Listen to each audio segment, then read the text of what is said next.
ذکر امام مسلم دا روایت راوړی عبدالله بن عباس وی عمر بن خطاب ما ته دا خبره کړې وی د خیبر په ورځ صحابه کرام خپل منځ کې خبرې کولې چې پلانې شهید دی پلانې شهید دی پلانې شهید دی د خپل ملګري یادول حتى مروا على رجل فقالوا فلان شهید یو سړي تذکره وکړه وی هغه شهید رسول الله صلی الله علیه وسلم کله هغه شهید نه دی انی رأیته فی النار ما په جهنم کې لیدلی دی فی بردة غلها یو صادر د مال غنیمت نه پټ کړی و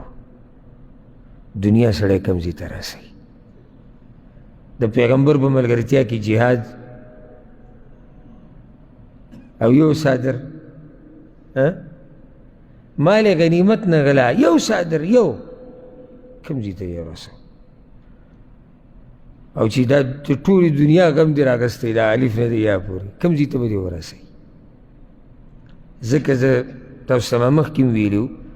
دنیا به په ځان نه سورې ته په دنیا سور اوسه فایده تې اله په دین کې ولګوه مزې تې واخله په بچو یې ولګوه خو چې ته پې سورې چې کله دې زړه وغواړي سیټ ته کې او سیټ ته کې دغه شانې لکه ته چې لاس کې درسره څه شی راوالی او دې خوا کېږي بس داسې به دنیا سور اوسه دا نه چې دنیا ته رالي سیټ ته دې ږدي او چې کله دنیا په تا باندې سوره وه نو بیا نه دینداري کولی شي نه الله ته نږدې کېدی شي ځکه که ته اراده وکړم چې یاره زه دینداري کوم مشکل څه دی دنیا دې نه پرېږدي ته خو غواړې چې ما وکړې خو هلته تا دنیا په ځان باندې سوره کړې ده زوروره کړې دی ده اته نه پرېږدي نو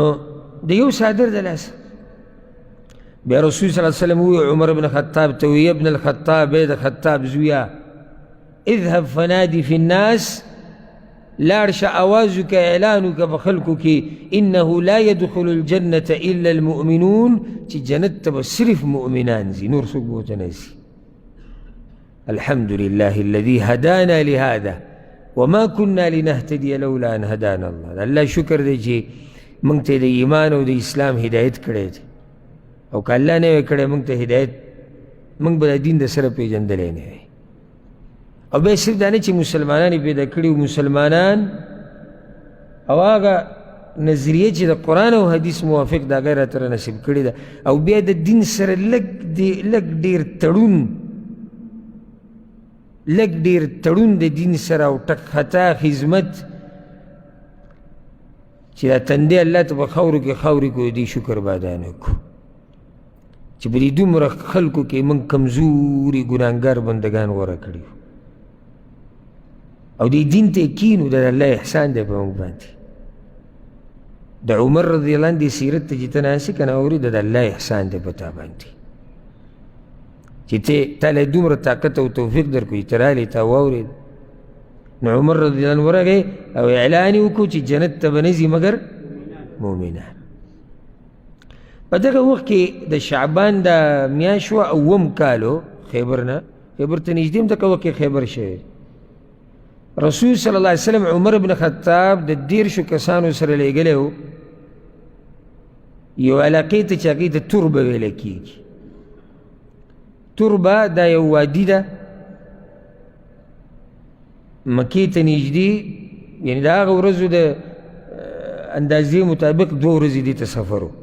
د مکې نه ورته 2 ورځې سفر رسول صلی الله علیه وسلم دې لېږلی و یو خاندان پسې بنو نضر